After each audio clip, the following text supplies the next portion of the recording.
afternoon. My name is Lisa Henry, and it is my pleasure to serve as co-chair with Lori Mizels for the JDAIM committee.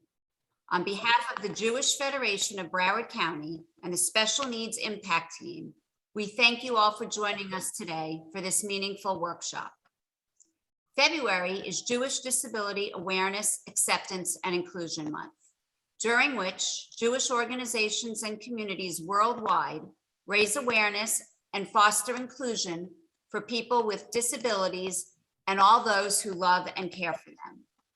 JDAIM is a call to action to each one of us in accordance with our Jewish values, honoring the gifts and strengths we each possess. The Jewish Federation of Broward County is committed to ensuring that every member of our community feels welcome and included. The number of people in our Broward Jewish community living with a disability is far greater than anyone may imagine. Statistically, more than 1 in 8 people have some type of disability. That number increases with age, with half of those aged 75 years and older dealing with some type of disability, whether it be hearing loss or vision impairment, or a challenge with physical mobility. If we fail to make ourselves accessible and inclusive, an extraordinary number of people could be excluded from our community, and we would all be impoverished by that loss. This workshop speaks to one particular segment of the large number of community members that need our awareness for their challenges so that we can make necessary accommodations to ensure their inclusion. Today, our speakers will help us learn how we can make our synagogues, schools, and agencies more inclusive of and accessible to our blind, deaf, visually impaired, and hearing impaired community members.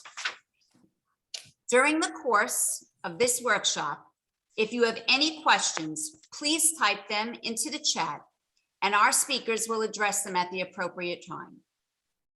Before we begin, Alexa Goldenberg, co-chair of the Special Needs Impact Team, will share the Jewish Federation of Broward County's commitment to inclusion. Thank you, Lisa. The Jewish Federation of Broward County is committed to fully including and meeting the needs of every member of our community, including those that have special needs.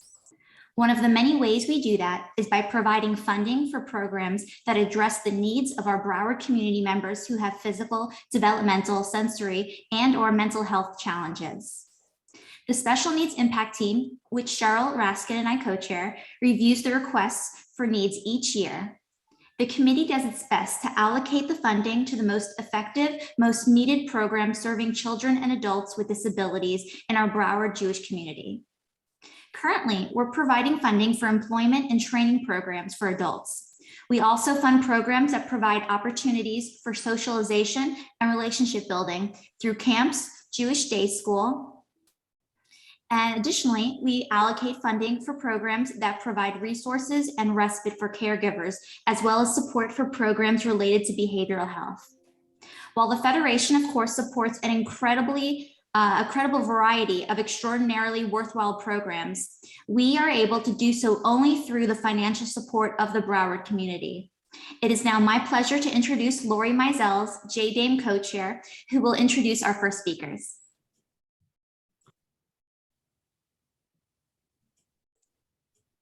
Thank you, Alexa, and I welcome all of you who have joined us here today.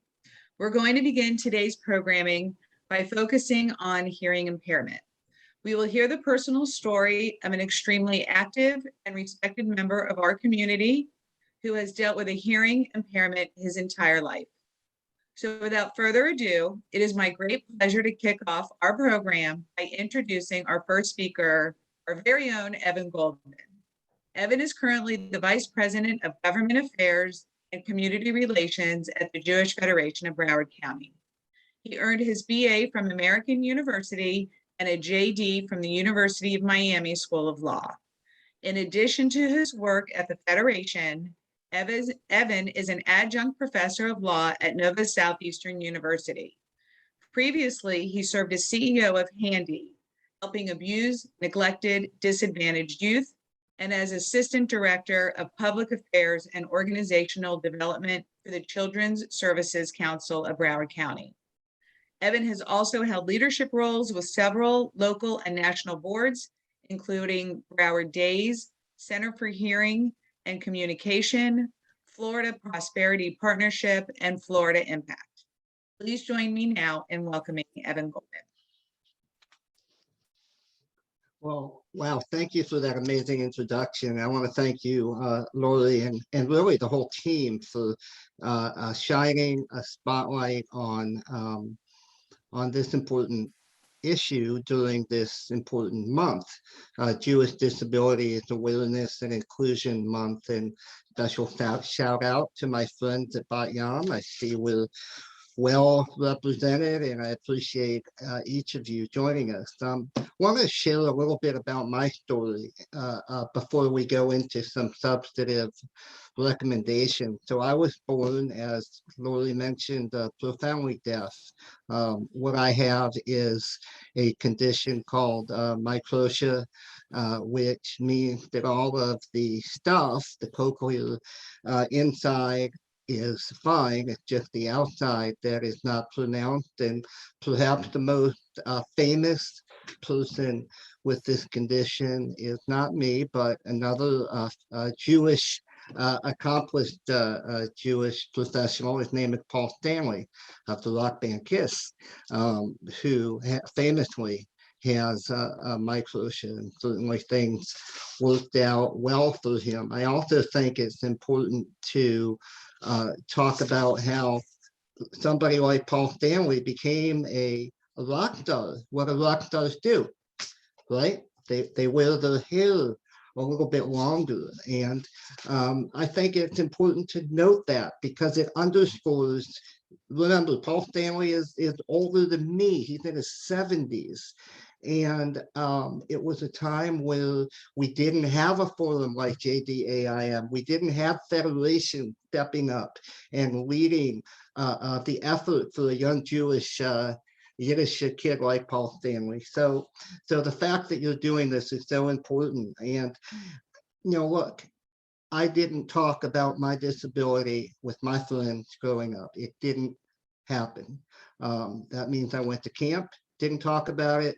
Even my best friends, man, the friends that I would take a bullet for, the ones that were like my brothers, it just wasn't something that was talked about if you were like me, growing up in the 70s and later the 80s. Having a disability was, up until I think recently, a scarlet letter, and it shouldn't have been.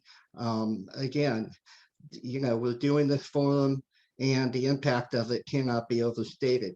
I like to joke that I did have a coming out party as an advocate for the deaf and hard of hearing, and my friend Ellen Dratzer, is looking for Ellen, hi, is on this call, and she knows this person named Mirin Zeldin. So there's an advocate for seniors named Mirin Zeldin, and she came up to me one day and said, "Evan, you're successful." I said, "Am I?" "Well, thank you." She said, "You're a lawyer." I said, "Yeah, I'm a lawyer." She said, "Would you talk to the kids?"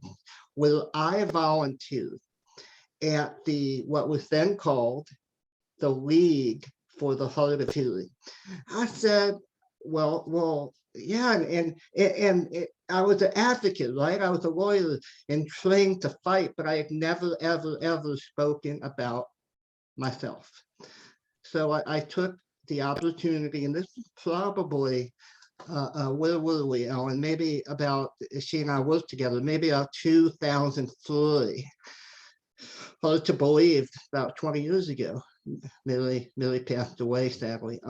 So I went to talk to the kids in Tracy, I think you're out of school time program. And it was a round table, a round circle, and all kinds of kids, those who had profound hearing loss that you could tell they had profound hearing loss, and other kids, girls and boys who didn't come off as even having a disability. So I said to them, I said, how many of you talk to your friends about your hearing loss? And everybody around the room raised their hands except these two boys. And I said, okay, how many of you sit in the front of the class? They all raised their hands except these two boys. And I was about to light them up like a Christmas tree. Bad analogy for JDAIM. But, and then something clicked in my head. It was like I was looking in a mirror. Those two boys were a mirror image of myself. I had never spoken publicly or privately about my disability, nor had I ever once sat in the front of the class. It was probably a reaction to having a disability that I did not want to be seen as other than. But times are different now, and I think that's a good thing. I think that's what leads us to what we're trying to accomplish today, is to not hiding from disabilities, to embrace them, to celebrate them. And that's where we are, I think, as a Jewish people, right? We are attempting to celebrate our diversity. It's what makes us stronger. The fact that we have in this community, vibrant programs at the J, for example, for children and families who have disabilities. The fact that this federation will champion organizations like a Wider Bridge, LGBTQ, and I think the fact that we have a vibrant program at Federation that acknowledges that Jews of color are the largest growing population, I think it's amazing. And I think it's important to include that. We are realizing that our strength comes from our differences. So what can we do in our community to improve the lives of children and families and seniors who have hearing loss? And I think the most important thing we can do is, excuse the pun, listen.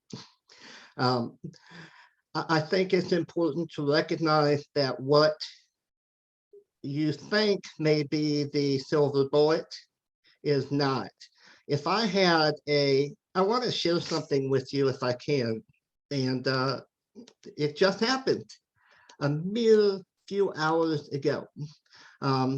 Interestingly enough, I had audiology today. I had an appointment, and I got a device called the bone anchor hearing aid. I don't know if you can see it. It's a game changer, right? For the first time, I'm going to have stereo hearing, and I'm having lunch in Miami after the audiologist, and a woman at the counter, one counter, says to me, I see you have a cochlear implant. No, I don't, but smile, you sign, my daughter is signing, and yeah, what do you think of signing? I said, can you sign something? I don't sign, but I am a consumer of open captioning. Open captioning is if the rabbi or the cantor, if she is speaking, the words will come across. At the Broward Center for the Performing Arts, they have one performance that is open captioned and one performance that is American Sign Language. And I am not here to say one is better than the other, but I will say that as we become more embracing of technology, more and more children are getting a cochlear implant or a bone anchor hearing aid at a younger age, so they are becoming more verbal. We know that the data says outcomes are improving for those who are verbal and can speak. And it's not bigger, better. It's just different. We have to recognize that many seniors in our community have hearing loss. That's a fact of life. And it's one that in conversations that many of you may have had with loved ones, we can't be late to the party. I spent many, many years in my life, as I told you, not embracing my hearing loss. And I made it my life's mission, for lack of a better term, after speaking with those young people to make them comfortable with their disability. Let's do the same thing. I know we're running short on time. I think we need to, yeah, I think it's body language. The I, Jewish disabilities, accessibility, acceptance, inclusion. The I is important, the inclusion. When you have persons with disabilities within your congregation, within your school, seek to put them in leadership positions, because modeling is more important than putting something in a bulletin or making a pronouncement. And those of us who do have disabilities have suffered plenty of slights, and we've missed promotions, and we haven't been included at many, many stops along the way.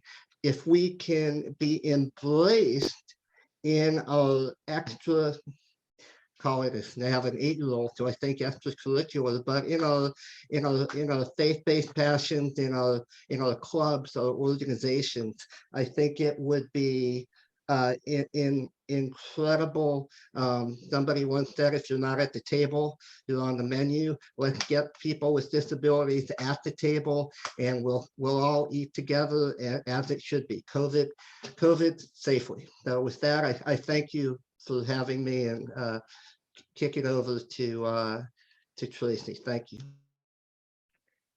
Thank you, Evan. Thank you for sharing your experiences, and certainly thank you for your very powerful message. And now I'm pleased to introduce Dr. Tracy Perez, Regional Executive Director of the Center for Hearing and Communication of Florida.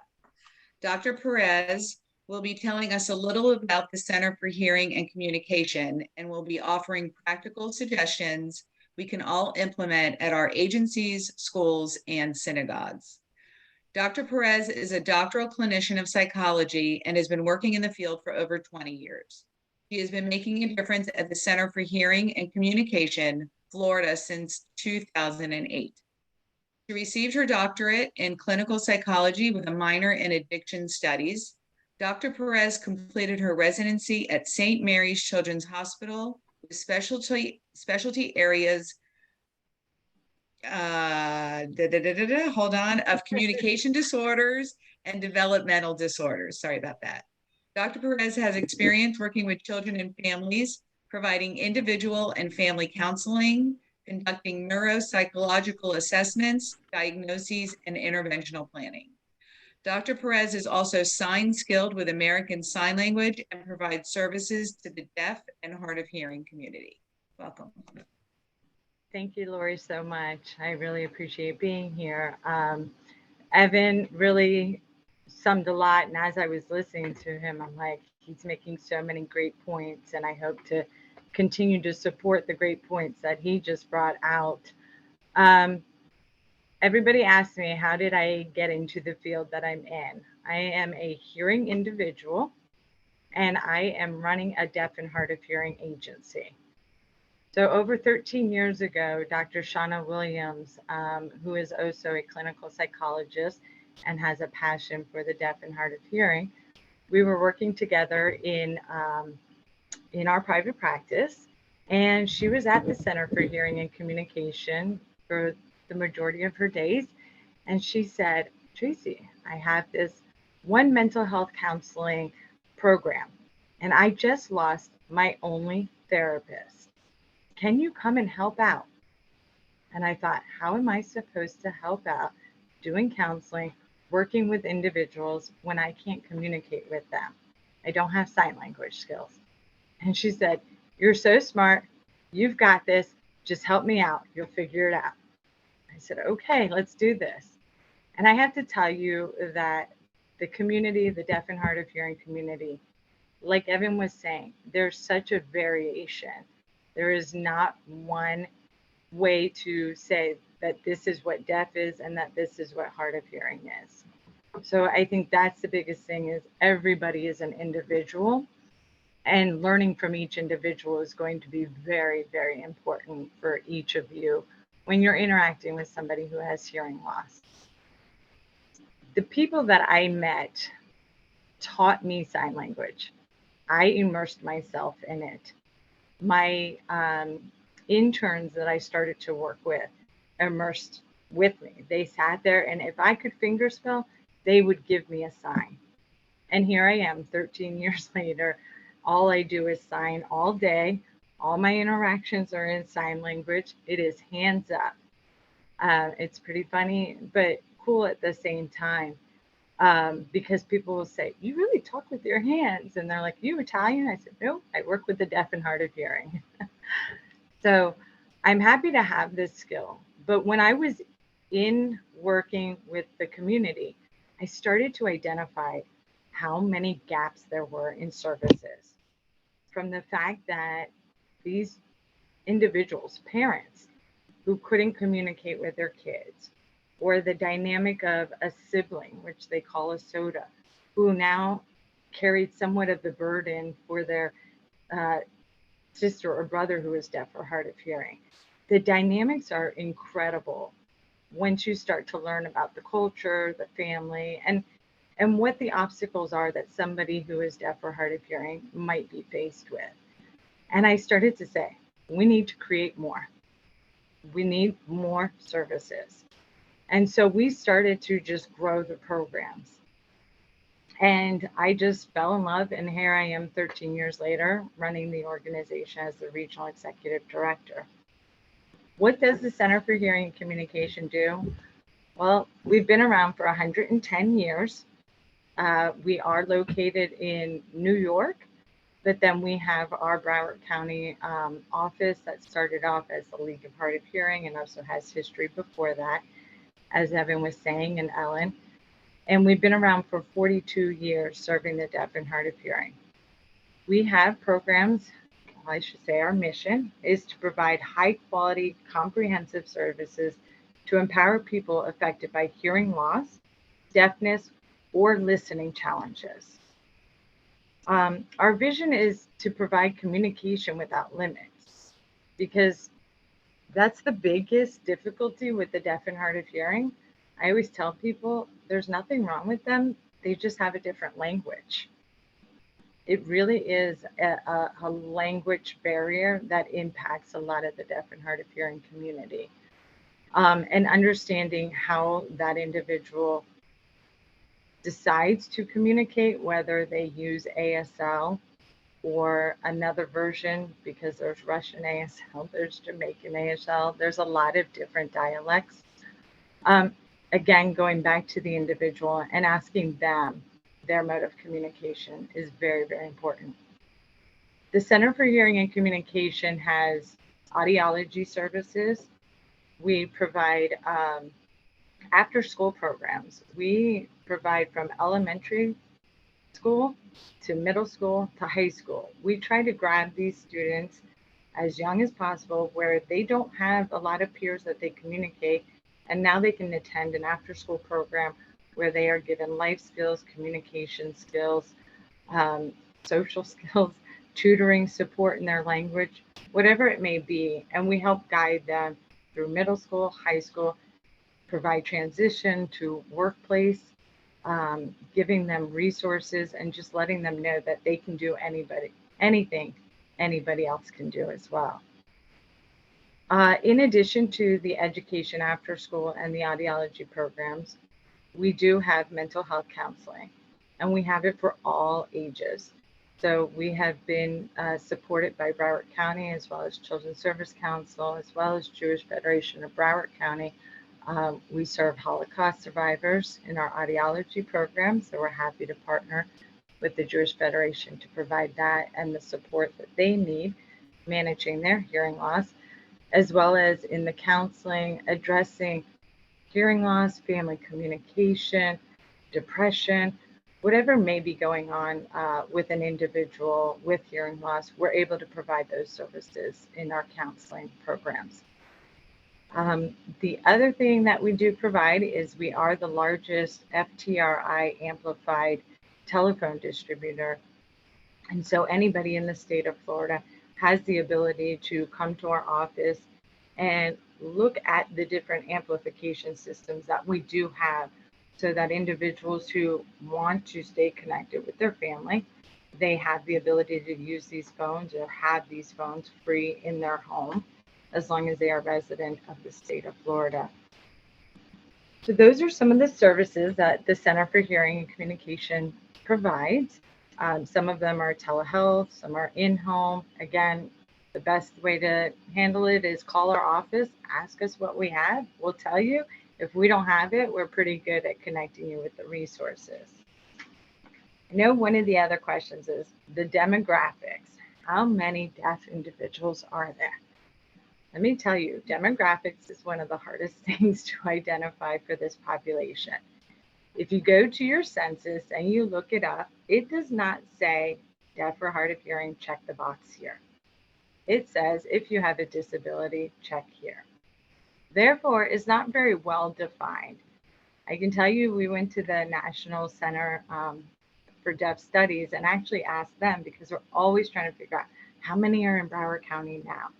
We know that there's over 800,000 individuals with hearing loss in the state of Florida. We know there's 48 million people in the United States with hearing loss. 1 out of 3 people over the age of 65 have some degree of hearing loss, and 2 out of 3 people over 75 have some type of hearing loss. If we think about our children, 6 out of 1,000 children are born with hearing loss each year, and almost twice that number will develop hearing loss by their first grade. I'm sorry. So there's a lot of individuals with hearing loss, and again, one of the biggest things to know is it's an invisible disability. You can't look at somebody and know if they have hearing loss. So it's very hard. And that brings me somewhat to our challenges, because, well, let me go back. I apologize, because I know the next question is, how many are Jewish deaf individuals out there? And I can tell you, I tried to get the demographics on that and asked around and did my research. And at one time, they had 50,000 individuals who were Jewish deaf identified. I know that number is not accurate now because, again, the census and the ability to track this information is just not there. It's something we struggle with, and we would love to get more of the research on it, but we do not have the exact numbers. So we try to go back to just in general, how many individuals that we're dealing with that have hearing loss. They're estimating about 180,000 maybe in Broward County. And I will tell you, they're moving north because Broward County is so, it's too expensive for them to live. And so they're starting to navigate north and leave the Miami-Broward County area. So our numbers are always adjusting on that. When you ask about the employment of somebody in the DHH population, it is a struggle. The National Deaf Center reported that the state of Florida ranked 44 out of 52 for employment rates for the deaf and hard of hearing persons. So that's less than 48% are employed. And of course, the challenges are always, well, we don't know what they're capable of doing. Underestimating what to expect from an individual who's deaf or hard of hearing. When individuals are being placed in work environments, they are very, very underestimated about their capabilities and often placed in some type of an introductory level position. And then they kind of lose that motivation, that heart. It's a constant obstacle and struggle for them. Many employers don't even know how to work with them or to communicate with them to get what they need across to the workforce. So that's another struggle that we at the Center for Hearing and Communication are working on, how to bridge that gap to make sure that they can see. Deaf can do anything that hearing people can do except hear. That tends to be one of our big lines that we use. When we talk about unique challenges, everybody tends to use the word disability or hearing impaired. One thing that you'll learn about the deaf and hard of hearing is it is a culture. So they don't see themselves as disabled. And the term hearing impaired is often found in the community. It's a medical model. So an audiologist will tend to use that, but the actual deaf and hard of hearing community actually takes offense to being called hearing impaired and prefers the terms deaf or hard of hearing. So it's always best to ask them how they identify to better understand when you're or maybe introducing or explaining something about the impact that they're experiencing.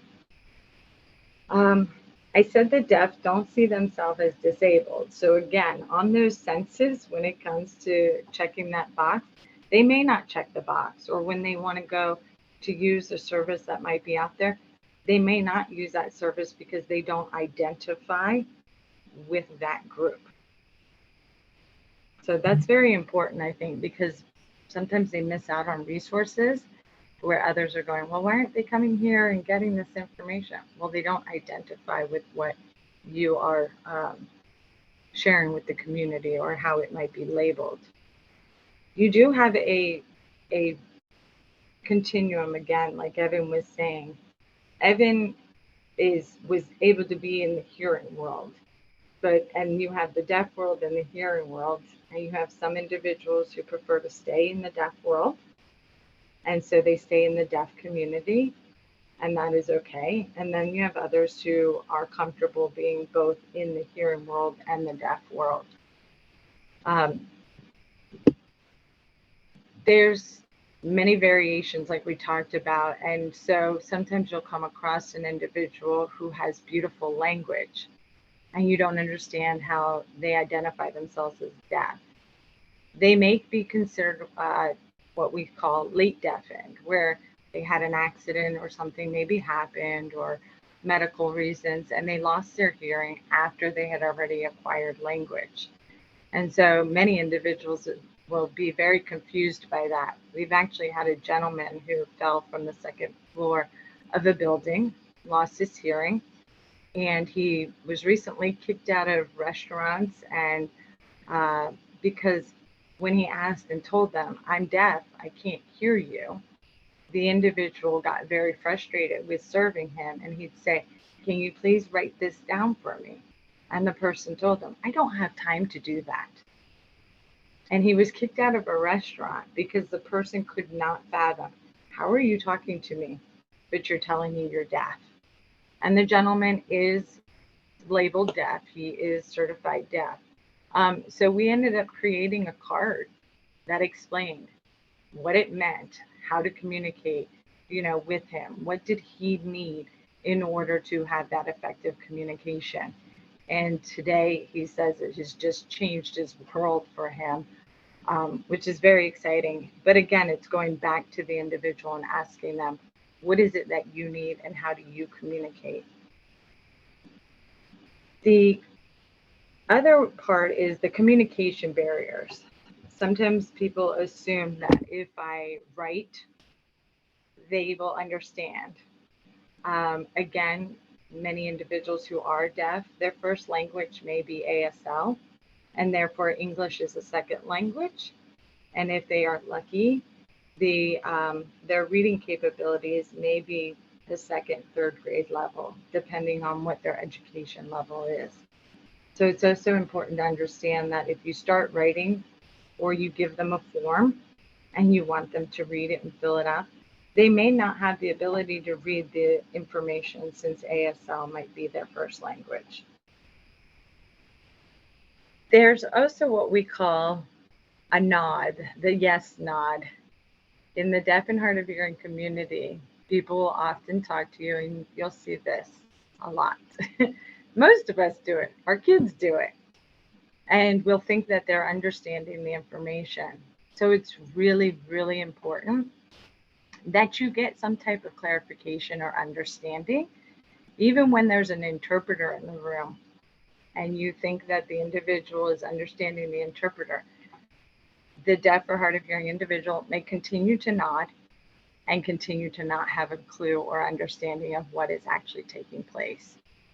So again, it's very important that you understand also the role of the interpreter is to be there to simply interpret what you are saying. They are not there to try to clarify or see if there's an understanding that is actually taking place. So yes, time is almost up, Lori. Well, time is almost up, and I mean, you have so much insight and so much to say, and we cannot thank you enough. But I definitely wanted to make sure that we address some practical solutions that we have so many agencies on that, you know, our agencies can try to implement, or, you know, easy solutions to making sure that this community is welcome everywhere, and that they feel included. Absolutely. These are the practical solutions I was getting to. Ask the individual again what they need.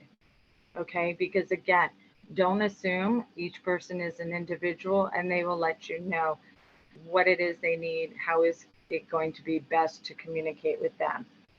When you are talking with somebody, do not turn your back. We often have the ability to want to turn our back and think that if we're projecting our voice, they may still be able to hear us. Please make sure you're always keeping your facial contact with them. They need that. They rely on that to communicate. Again, don't talk to the interpreter. If an interpreter is there or you've provided an interpreter on behalf of the individual, you ask them, do you need an interpreter? They'll let you know.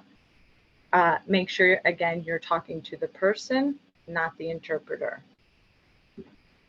Provide closed captioning on televisions and Zoom meetings. Again, making sure that closed captioning is available, and allow time for processing and clarification of information. I hope those are some helpful hints. If you have any other questions, you can contact our office. Thank you so much, Tracy. I'm sure we're going to open it up now. This is I guess the end of the hearing part. And so we want to make sure that everyone has the opportunity to ask questions to our speakers. So if you can either put it in the chat, or you can raise your hand like that, or there's another little raise hand icon, if you will, that you can use to ask questions. So we'll take about 5 or 10 minutes before we move on.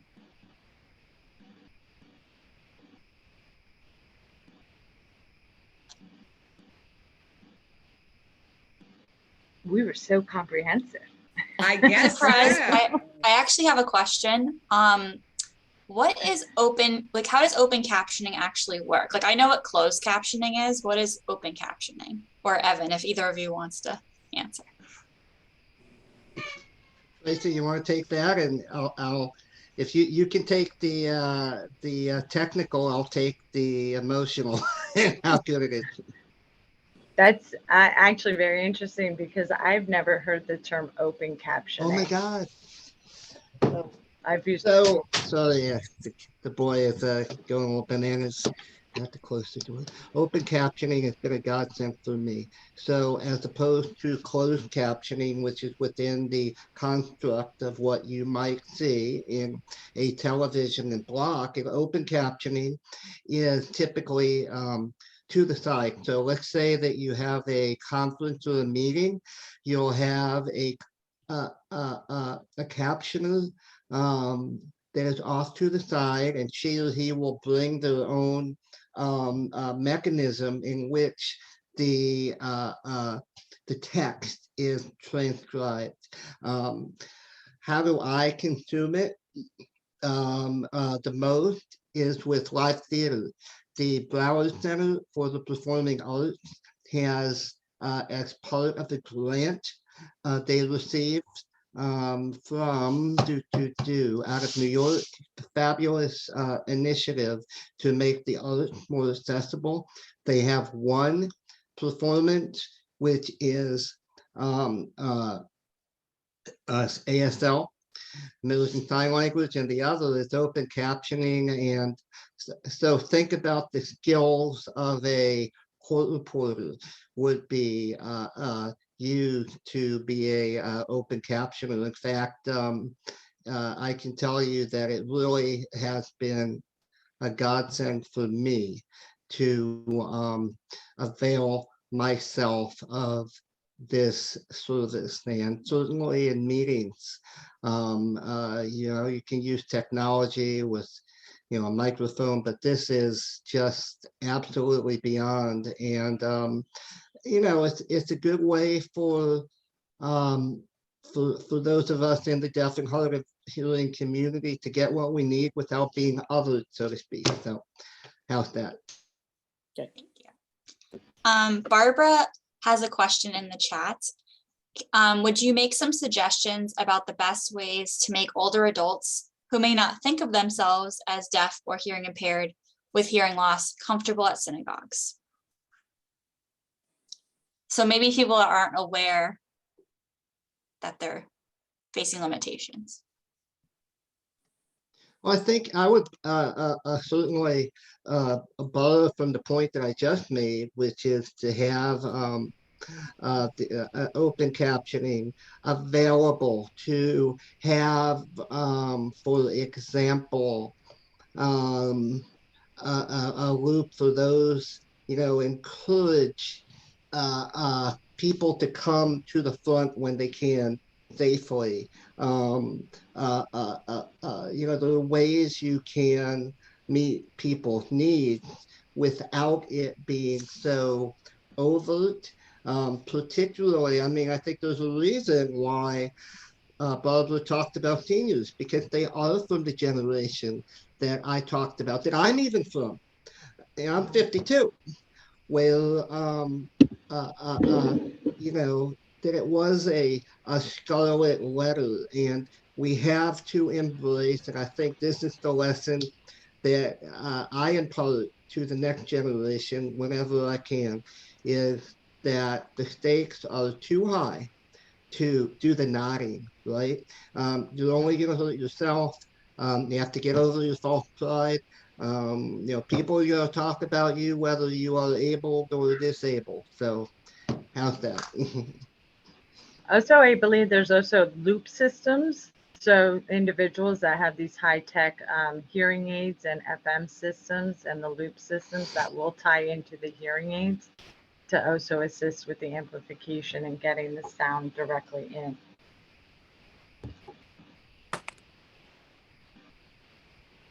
Lisa, would you like to ask your question? Or I had a little typo in the chat. So I just want to know if you can provide some insight as to what the cost or fees would be for open captioning or to provide a signer or an interpreter. So in planning for special events that may be held, at a synagogue, a school, et cetera, everyone can work that into the budget to make sure it's, something that's affordable and can be easily provided. It is quite expensive. I can tell you most interpreting agencies have a minimum of a 2-hour fee that has to be paid. And if it is a long service, what they will have to do is sometimes have 2 interpreters, as they'll be switching on and off. And so you can range from anywhere to $120 an hour per person.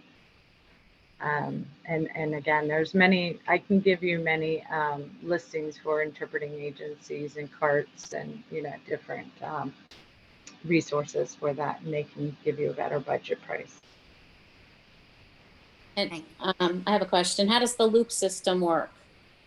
You said that It tends to be something more of an audiologist. So technology is always changing. So I'm not going to be able to speak specifically because you have so many different new advances with technology. But an audiologist can usually tell you, depending on, and it's something that is set up around the space that you are working with within a certain parameter, and anybody within that space would be able to have then access to that. Evan, I think, has more. So I think you're right. So one of the advents of technology that I've been able to avail myself of is there's a connectivity portal that, let's say, that you can put up by the rabbi or any speaker, and that voice will go into the hearing aid. So how do I use it in the real world?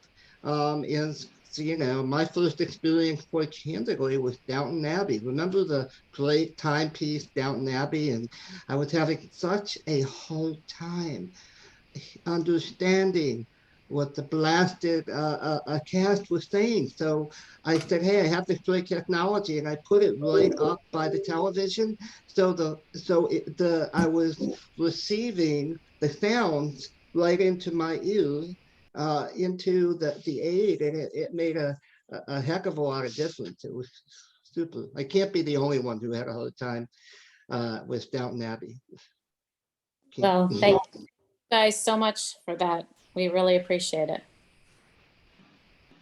Okay, so I think we're going to move on. I'm going to turn it over to my co-chair, Lisa, to address vision impairments now. Thank you, Lori. Now we are turning our attention to our community members who are vision impaired.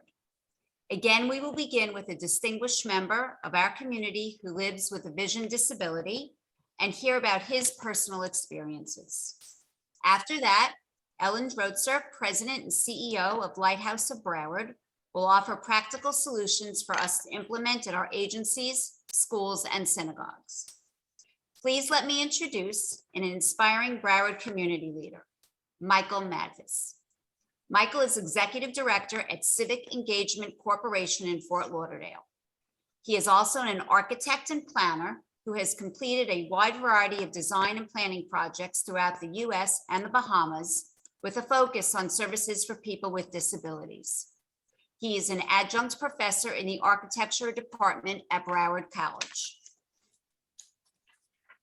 He is also a master gardener who has developed 5 sustainable urban farms in Broward County and started the Broward Food System Cooperative, Inc. He is a master naturalist. Michael is the loving father of Haley and Robbie. And now, please join me in welcoming Michael Matthes. Thank you. Can everyone hear me? Yes, thank you. So everything was correct about the lead up, except that I am no longer an adjunct professor at Broward College. I haven't taught there since 2010, though I taught there for about 6 years, and it was a great experience. So everything that Evan said is really what I'm going to say. No, it's very similar in a lot of ways. And I see with many disabilities or for people who have found their disabilities, is a lot of similarities. But I'm going to talk first a little bit about my involvement in the Jewish community. And it's sort of leaned a little bit, but my involvement started really with my children here in Broward. And of course, I grew up in a Jewish family and went to Hebrew school and bar mitzvah and all that. But by my college years, I sort of left the community or didn't participate so much. Of course, when I went home for vacation, if it was a holiday, we would go to synagogue. With my kids, they started at David Posnick Hebrew Day School. They learned Hebrew, which I never really learned that well, to the point where when they were bat mitzvah and bar mitzvah, they read right out of the Torah without the vowels or anything. And Rabbi Jacobs was very impressed with their background. And we were at Ramat Shalom. And then when they went off to college, my ex-wife and I sort of left the synagogue. Though we were, on the board and quite involved and raised lots of money and enjoyed that. But we started participating in some other congregations during high holidays.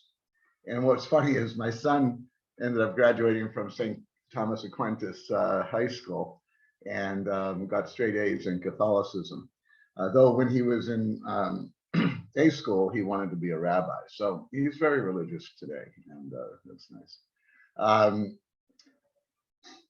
So what else can I tell you? So I'm going to tell you a little description about my two worlds, and I call them 2 feet each standing in a separate river. And in the Taoist tradition, through the practice of Tai Chi, the idea is to learn to stand with each foot in a different river to maintain your Wuji, your balance, regardless of the difference in the current or the depth or the temperature. This represents the concept of standing in 2 worlds. Regarding the Taoist philosophy, the natural world seemingly, illogical and out of balance the way we see it. We might think nature is not balanced or maybe illogical. And the difference between the man-made world, which is logical in many ways, or supposed to be, but ultimately chaotic. And to find balance in both of these worlds is very tricky. Just like for me, my 2 rivers are the sighted world and the blind world. And my disease came on after I was fully sighted, and I had retinitis pigmentosa. So at age 31, I really had no symptoms, but I was diagnosed with retinitis pigmentosa, and I was told that I would have my central vision till I was in my mid-60s, and I'm 64. I'll be 65 in March. And I really, feel like the prognosis was something I embraced and followed, because it's working out just like that. So I stood in 2 rivers, and I could, at the beginning, really stand in the sighted river because I really didn't even notice my symptoms. They were so subtle, I even subconsciously adjusted for them until later on I realized in the middle of driving at night that I couldn't see at all. And as much as I tried to follow the car in front of me, that wasn't a great adjustment. So I learned to compensate, and I started standing, really with 2 feet each in a separate river. I prepared the best that I could. For the onset of my blindness, I took classes at the Lighthouse. I engaged with the blind community. I supported organizations like the Foundation Fighting Blindness. Was on their first chapter's board here, and organized the Vision Walk. My ex-wife was also a big help there, and that type of support, is important when you're out there trying to learn a new way and your way through things. If I didn't have the family, including my children and my ex-wife at that time, that would have really been a challenge. So at the beginning, I chose to stand, as long as I could in the sighted river. Now I find myself with my foot mostly weighted in the river for people who have found their disabilities, however you'd like to label that. I know this is similar, as I was saying earlier, for many other disabilities, and especially ones where the disability increases over time. It's not always obvious or clear to those around us that we even have a disability, or like Tracy was saying, I don't always refer to myself as disabled, because growing up for me, sometimes disabled meant, losing a limb, or, physically, mechanically not being able to do something. I never really looked at it as my eyes, which, maybe more light driven. Anyway, however, standing with 1 foot is a skill that has taught me to be in balance in my life in general. And for those who don't have to make that choice, it often, seems odd. Why would you, have to practice this? And that's part of the effect when they don't quite understand that I don't see. And, but this practice for me has been like Tai Chi, which I started about 6 years ago. And I think it has actually given me strength. And like I say, it's increased my ability to be in balance, not just physically, but mentally as well. And it's brought me to the 3 treasures, I call them: simplicity, patience, and compassion, which are things I never embraced before I was going blind. And by simplicity, I mean simplicity in your actions. Just don't make things any more complicated than you need to. Keep things simple. By patience, patience really with myself and my friends and my enemies. What I find sometimes is when I'm patient with my enemies, they become my friends. and compassion, and compassion not just for others, but for myself, because sometimes we forget that. And we can beat ourselves up regardless of whatever our disability is. Let's see. So these things work not just for me, I believe, but I think they're a good practice for anybody. And I encourage people to try Tai Chi. It's good. Anyone can do it. It doesn't require physical strength per se. So I ran an architectural practice for 24 years, where I was the mentor to over 300 apprentices that passed through our office over those years. This was the most enjoyable part of my practice. You know, I didn't even care about the projects as much as I used them as a way to train other students, because that's what my fun part of my experience was growing up in Boston, was being apprenticed by great architects and who knew how to be apprentice and be a mentor rather, and lead in that way. And so creating the aha moment with the apprentice for me was the same as nurturing my children. And when you reach that point, it's something that they can carry with them for the rest of their lives. When I did the urban farming, I found myself doing the same thing, creating the aha moment while passing on some knowledge and experience that would help other persons become more successful. And it wasn't just about plants, you know, though that was the origin of it, but you know, we could lead that into a lot of other areas of life. So now with Civic Engagement Corporation, where our mission is education and awareness, this is sort of what I discovered was my passion over all these years. And our vision is blind people as ambassadors of mindfulness in the community. We provide services such as guided walking tours, which is a really interesting thing to have blind people. It's a funny oxymoron to have a blind person do a guided walking tour for sighted people, especially people who are from out of town or something like that. So we have a lot of fun with that. And people get to have the aha moment when they see us in the built environment.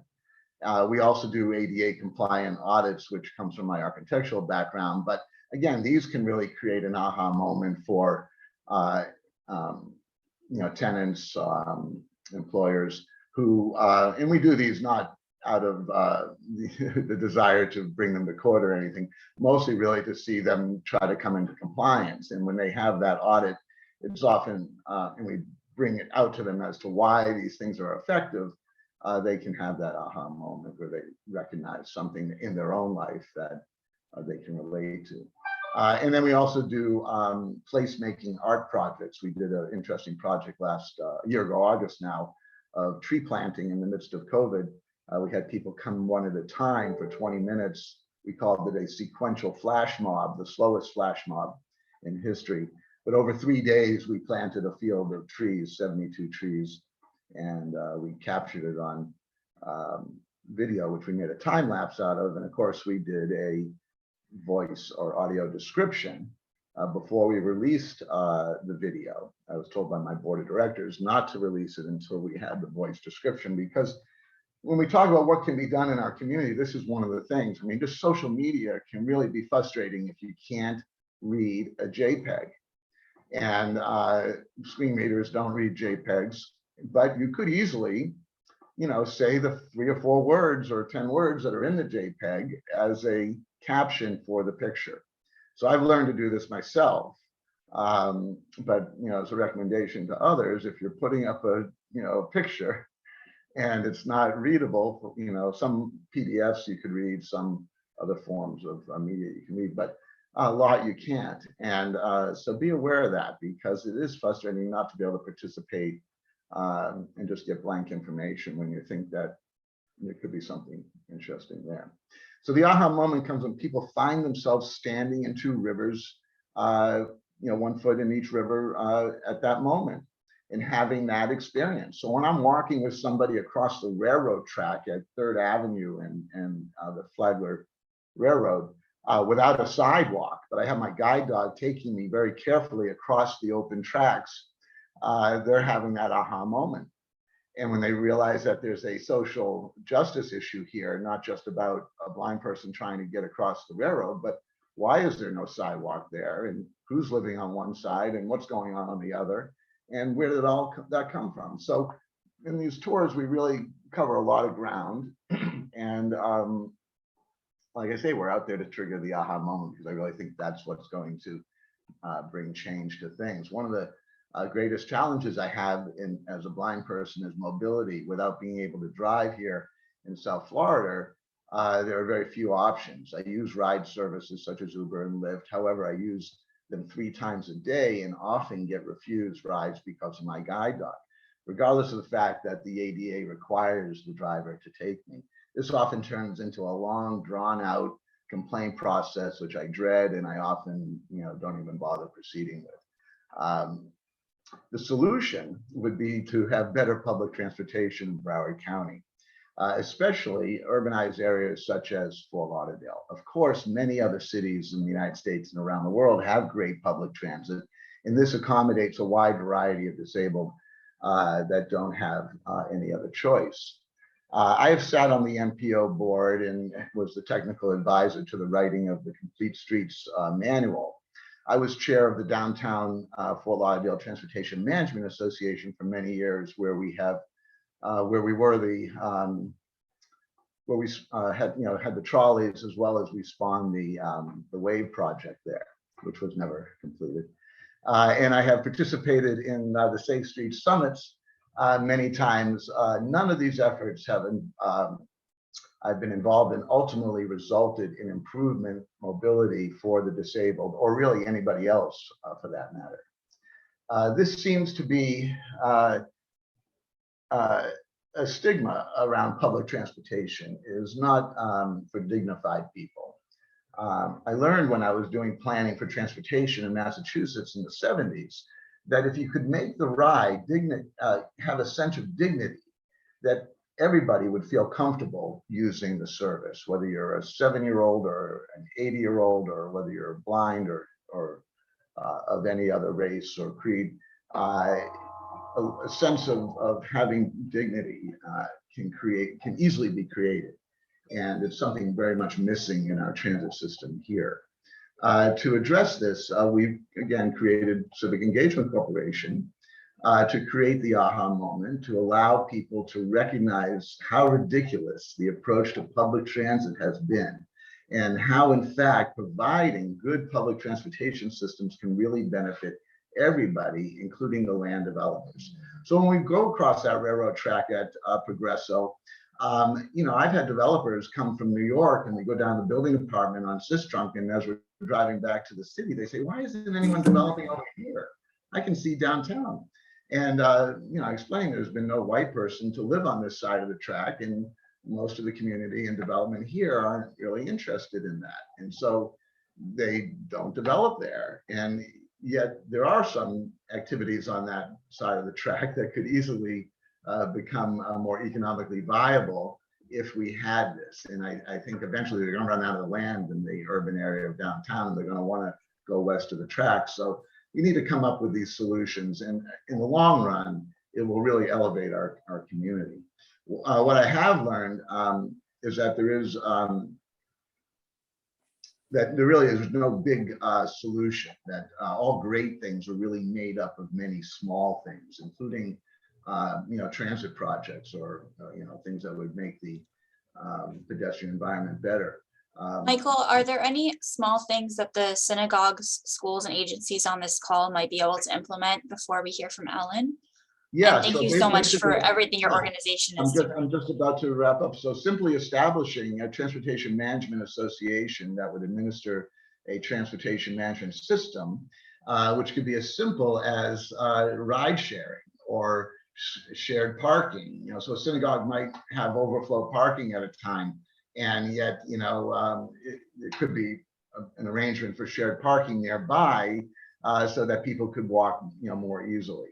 Or shaded walkways, so people would be encouraged to walk more along pedestrian priority streets, or creating connections between adjacent shopping centers.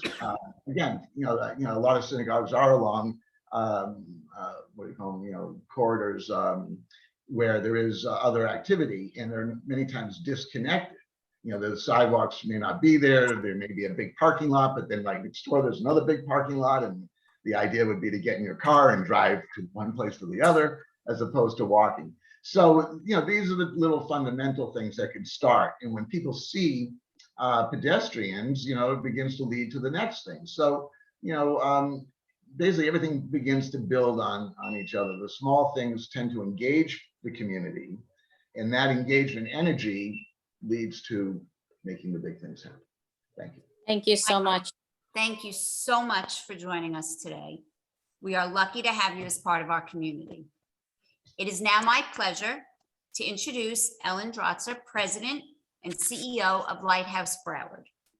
Ellen joined the Lighthouse of Broward as President and CEO in 2017, and after having served as Director of Business Development at the South Florida Community Care Network. Prior to that, she served as Associate Vice President of Resource Development and Operations at Broward College Foundation. Ellen has worked with numerous government departments and private organizations across South Florida. She holds a nonprofit financial stewardship certification from Harvard Kennedy School, a master's degree in social work from Florida International University, a Bachelor of Arts in Political Science from the University of Florida, and an associate degree from Broward College. Please join me in welcoming Ellen Dratzer. Oh, Ellen, you're muted. Muted. You're gonna wish I stayed muted. Can you hear me now? Yeah, okay. That's so strange. Now I can't hear anybody. Okay. So I really appreciate the invitation. This is such an exciting conversation. And I'm very happy to be here. So again, I'm Ellen Dratzer. I serve as the President and CEO of the Lighthouse of Broward. And I'm really happy to be here today to talk about our important organization and share some information with you. I fell in love with the Lighthouse when I was actually in the middle of a job search. I saw an opening for the CEO position on the Lighthouse website after working with my predecessor to leverage more dollars to serve more people who are blind. And when I read the announcement at first glance, I remember thinking, what a nice nonprofit, what a great thing that they do. I had no experience in the blind or visually impairment community. Although I had a mentor at a very young age, my great aunt, and she was an NYU graduate, a law school graduate at the time when women didn't go to law school. Men would stomp their walking canes when they came into the library, made it very difficult for them. So she was always sort of my hero. She used to do the New York Times puzzle in ink. And then as she aged, she got macular degeneration, one of the 5 leading causes of blindness or significant visual impairment, and she could no longer read. And as you can imagine, as an attorney with a keen mind, this was her love and passion. And she had a CCTV to help her continue to read until she lost all of her sight. Little did I know that years later, fast forward, I came across this little nonprofit and I saw this job advertisement, and I was doing my due diligence on the Lighthouse website, and I came across a video of a gentleman named Jose Lopez Masso. And he told a story about becoming blind at the age of 31. He was at the height of his career as a diplomat when he suddenly lost his vision to aggressive glaucoma. This is a gentleman who was a joint MBA JD, very, very accomplished. And when he lost his vision, he felt lost, and he moved to South Florida and to be with his family. And after much prodding of his family, about 1.5 years it took him, he reluctantly came into the Lighthouse. And over time, Jose discovered essentially how to live again. He learned how to thrive and be successful and maximize his independence despite his blindness. And when I first walked in the doors, Jose was an assistant director of special events. And I recognized very quickly what this gentleman had to offer the community and how this was his story. I could help with the organizational and the operational pieces, but as a role model, and I think Evan talked a little bit about the importance of a role model, I couldn't think of anybody who's better in a position to co-lead with me and help grow the organization. And that's exactly what we started to do 5 years ago. His story was so powerful that I knew I had to become a part of the Lighthouse. And I understood that this organization was a life changer. And again, when I saw Jose's video, I was left thinking, there but for the grace of God. What would I do if I lost my sight? How would I work? How would I pay my mortgage? How would I drive? How would I? I couldn't fathom it. So needless to say, I got the job and I've been here for 5 years. Jose is my right hand. He's now the Vice President of Strategic Initiatives and Development. He's just an exceptional human being. For those of you who are involved in Leadership Broward, he's in the current class, and you'll start to see him around town more often. And I'm very, very honored to be guiding this exceptional organization.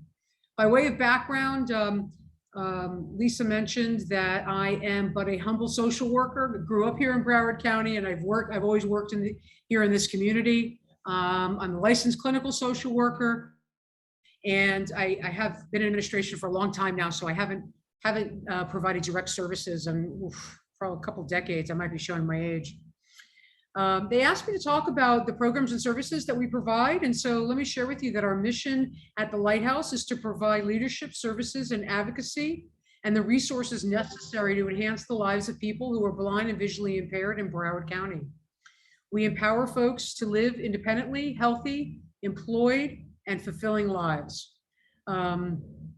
When it comes to what what agencies, schools, and synagogues should know about the blind and visually impaired, the demographics, and what we look like in the community, I can share with you that there's approximately 177,000 people who are blind in Broward, blind or visually impaired. When I say visually impaired, I'm talking about significant visual impairment. Oftentimes folks will refer to these individuals as legally blind. They're typically folks who have some usable vision, but aren't 100% blind. And so 177,000 people who are blind or visually impaired. We estimate that about 4,400 of these folks are Jewish. And among these, of the 4,400, about 450 are completely blind. So about 10%. We serve more than 200 clients who self-identify as Jewish. It's something that we don't, adjustment to blindness is such a profound process that we do our best to get as much information at intake as possible, like the rest of the nonprofits in the community. But we don't want to ask too many personal questions that might be considered offensive, regardless of whether it's race, religion. We just don't want to create any more barriers to them coming in the door. Jose once shared with me, and I've heard this from several of our clients and our graduates, there are 2 days that are very difficult in a blind person's life. The day that they come into the Lighthouse, because it's an acceptance and 100% awareness that they're blind and that they need help. And the day that they leave, because now they have the skills, and there's that deep breath of going out into the world and beginning to live as an independent person. So anything we can do to ease the process of providing services, we do. So one of the things that this being invited to this discussion made me realize is that we have an opportunity to maybe drill down on our demographics a little bit more. But I can tell you that 200 clients we serve today are Jewish. Let's see, of this group, of the 200, 113 are legally blind, 78 have severe visual impairments, 11 are totally blind. And these people include 181 seniors that are over 65 years old, and about 21 adults who were between the ages of 35 and 74. Everyone in both of these groups lost their vision late in life. So there's two types of folks who have visual impairments: those who are born visually impaired and those who become blind or visually impaired later in life. These numbers really speak to the need in the Jewish community for our services. We know that the largest percentage of folks who have visual impairment or who are blind are elderly. And we are blessed with a very robust senior population here in Broward County. Hundreds or even thousands of blind or visually impaired Jewish people could take advantage of our free services. And when I say free, we use that word because we don't want anything to be an impediment to coming in and taking that step towards independence. But for those of you who are in the business of administering programs and in the non-service social service sector, I'll tell you that 50% of our funding comes from the state, and the other 50% comes from development efforts, whether it's grants or philanthropy or that sort of thing. And what we do know is that we underserve the number of people who are actually visually impaired. We're always looking to figure out ways to better access and get the word to people that we are here in the community. We are a sole source provider of these rehabilitative services. We have staff who are master's prepared and nationally certified and credentialed. And oftentimes when you hear Lighthouse, people think that you're calling from the city of Lighthouse Point. So to say that we know that there are more folks out there that could use our services, especially in the Jewish community and the senior population. And while we don't keep total numbers with regard to those who read Braille, I understood that Braille was something that everyone would be interested in. We do know that our Jewish clients do take advantage of Braille classes here. And 19 Jewish clients participated in our Ready to Work employment program, which equips clients with skills to get a job. And we're very happy to say that 12 of these folks are actually permanently employed full-time or part-time. So we provide everything from the rehabilitative services to regain your independence from an activities of daily living perspective, all the way up to helping you become employed and everything in between. We're proud to make a difference in the lives of all of the blind and visually impaired people, including those who are Jewish. And we look forward to, answering any questions and perhaps getting some information from you about perhaps how we might be able to make connections with more folks. Some of the unique challenges that our people who are blind and visually impaired face with proper training, they can do pretty much everything a sighted person can do, with the exception of driving. And I guess nowadays, if you have a Tesla, a self-driving Tesla or one of the self-driving cars, that might not even be a barrier. Many sighted people don't have an understanding of this fact, which is that one of the major challenges blind people face is simply a lack of education about their abilities. And the value of, as Evan mentioned, diversity, the value that they add both in the community, in all sorts of activities, from leisure to business to temple to mentorship.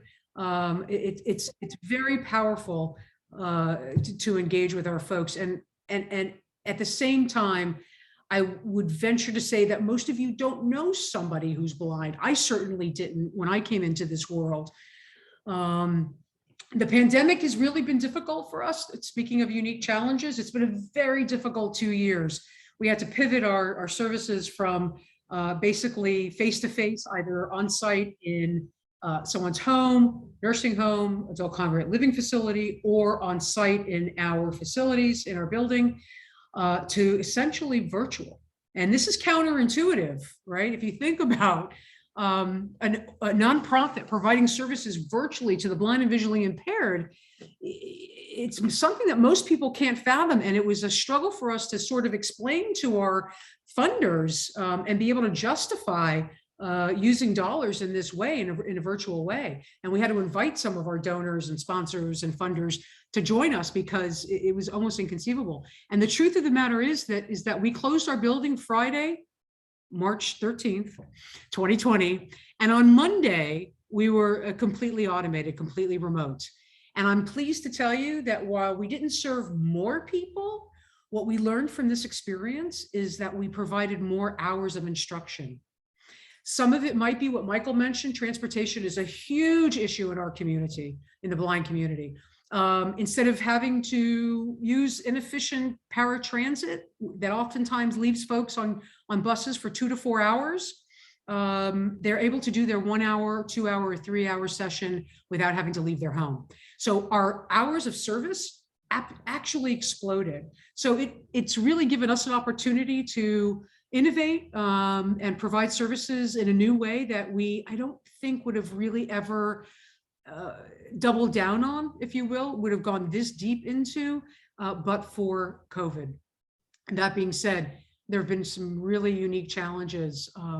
Everything from blind people not wanting to use paratransit because they have no idea if the drivers are actually properly masked or if the car is sanitized properly, to going to the market or the pharmacy to get their groceries or, toiletries or medicines.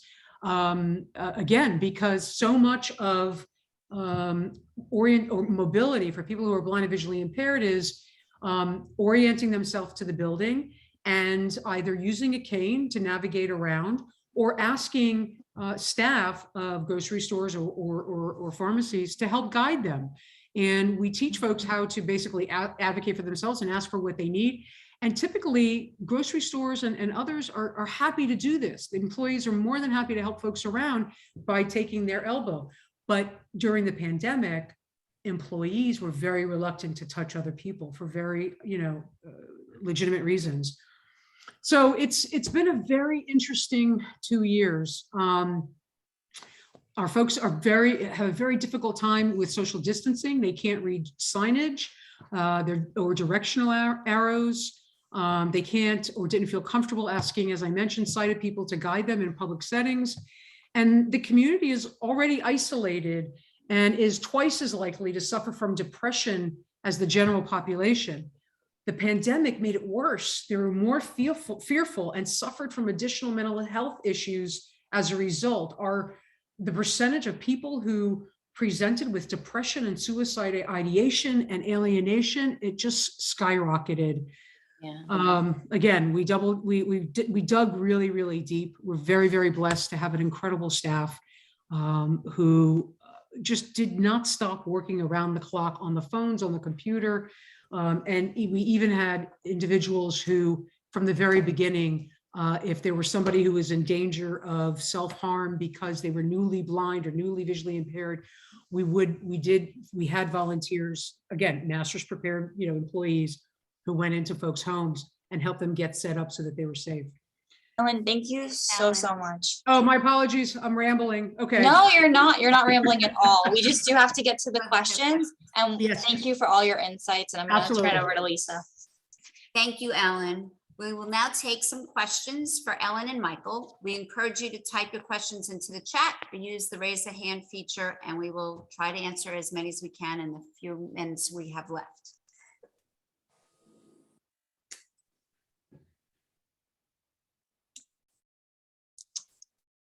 Beth, go ahead. Hi, I'm addressing this to Michael. I remember your children being bar and bat mitzvah at Ramat Shalom. I've been there 30 years, but I have to tell you, we had a young man who has been turned away to several supplementary Hebrew schools. He comes to us from Miami and he is blind. He lost his eyes to cancer when he was 3. He is now 10. And I just wanted to share with everybody, don't know if you know about JBI in New York, JBI Library, but they transcribe all of our Hebrew books and everything he needs into Braille. And he's getting ready for bar and bat mitzvah, and they'll do the same for what he needs to do at his service. So the only thing that I'd love to know is how he can plant a tree or bring the whole class out there so he can be the center instead of around all of us. But it's been a remarkable journey for us. The kids have really learned a lot from him, and we're grateful that he is part of our community. So just don't forget about JBI Library. It is free. Most of the Behrman House books are already converted to Braille, and they send them out, and it's a wonderful thing for him to have in the classroom. So again, thank you, everybody. That's a great resource to know about. And we're continuing activities out at this tree planting that a variety of disabled can participate in. And so if you stay in touch with Civic Engagement. In touch with you. Thank you. Thank you. And I remember you too from Ramat Shalom. I recognize the name, and when I hear the voice, it also connects. Thank you. It's been a while, but Yeah. hope all is well. Take care. Any other questions? And I'm going to pop in if you don't mind for a sec. I was just going to make a comment. I worked for Associated Services for the Blind in Philadelphia. So at that time, half my staff was either blind or visually impaired. And I just was going to comment that I had incredibly competent staff and volunteers, many of who are blind. And one thing I thought was important was a lot of times people would think that folks were sort of either givers or takers, like either they were the people providing the services or they were the people receiving the services. And they tended to think of people who are blind, and I'm sure the same thing is if you're deaf, is those were the recipients. Those weren't the people we asked to lead the classes. Those were the people who were supposed to be the recipients. And when we switched things around and basically offered leadership opportunities for the people who were themselves visually impaired, it really was a complete change. It made things so much better. And we wound up having people who were blind teach knitting classes and teach art classes and teach phys ed classes and all sorts of things. And I'm just suggesting for those of us who have agencies and synagogues that that's something we might want to consider. It's not just what can we do to change things for people to make it easier for them to be consumers. It's also important to say to folks, we recognize that you too can be a leader, and is there something you can teach? And I don't mean just teach having to do with vision impairment, but just in general, they might be fabulous at whatever. So I just think it's important to keep that in mind. Oh, and one other comment that one of you alluded to, we might want to keep in mind the timing of some of our events. For the large number of people who are older individuals who have at least some degree of vision loss, nighttime activities are sometimes a real issue. People who don't consider themselves blind might even not think of themselves as visually impaired, but don't drive at night anymore. Thank you, Barbara, for that insight. And once again, to Michael and Ellen for your wonderful presentations this afternoon. It is now my pleasure to welcome Cheryl Raskin, co-chair of the Special Needs Impact Team, to welcome the final guest for today's workshop. Thank you, everybody. Thank you, Lisa, and thank you, everybody who participated this afternoon. We really appreciate it. Thank you so much. We've learned so much from our wonderful speakers today. Now we conclude with the afternoon's program. We have two special guests with us, Cantor Jan Shear and Mirin Zeldin, both from Temple Beth Emmet in Cooper City. They'll be singing and signing the Mishaberach. If you haven't seen the Mishaberach sign before, you're in for a real treat. I love it. So Cantor Jan Shear has served at Temple Beth Emmet as the cantor for the past 39 years. She's involved in every aspect of congregational life. Her primary responsibilities include music and prayer at all religious services, life cycle events, and the programs in our schools. She supervises Temple Beth Emmet's Bar and Bat Mitzvah program, tutors Bar and Bat Mitzvah students, creates the curriculum, and teaches the 10th grade confirmation class, as well as the adult educational programs. She also directs Temple Beth Emmet's adult and children's choirs. She's blessed to work with many talented assistants in these endeavors, and she does a wonderful job.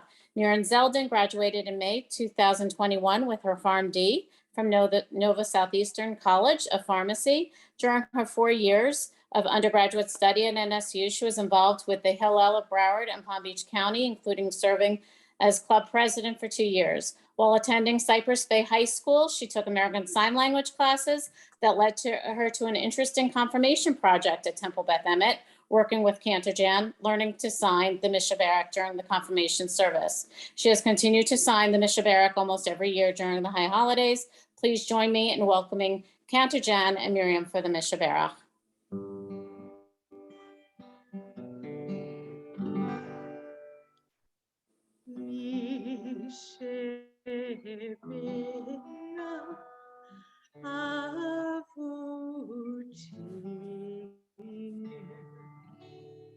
Mikor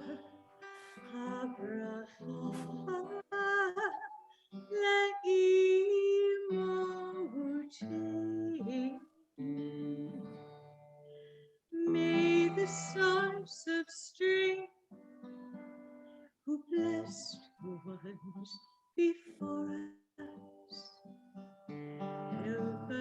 find the courage to make our lives a blessing, and let us say, Amen.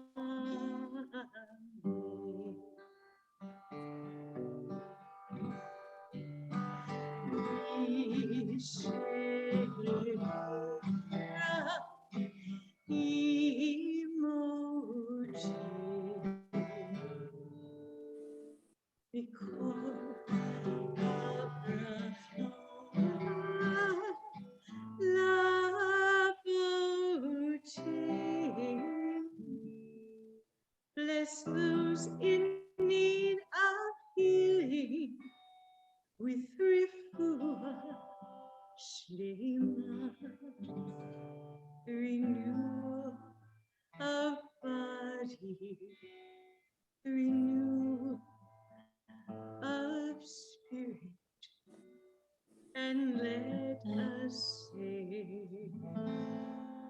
Amen.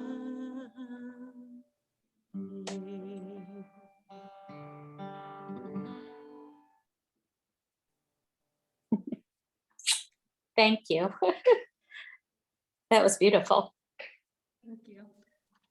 Thank you so much. That was really beautiful, Cantor Jan and Miriam. And as we conclude this workshop, I really just want to thank everyone for attending and for your commitment to making our Broward Jewish community a better, more inclusive place for everybody.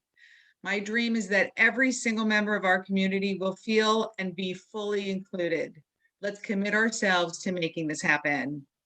I encourage everyone to try to implement some of the suggestions we have heard today from our speakers. And please do not hesitate to reach out to any of our speakers and/or the Federation with any questions or comments that you may have. Thank you again. Thank you. Alexa and I, as co-chairs of the Special Needs Impact Committee, we're very pleased and proud of Lisa Henry and Lori Mizell for inaugurating Broward's first JDAIM event. Special thanks to Barbara Levin, Aaron Cohn, as well as the staff members of Jewish Federation of Broward and all their hard work and dedication. Once again, thank you all so much for making this a success. I hope you've learned a lot. Thank you again. Thanks for all your participation.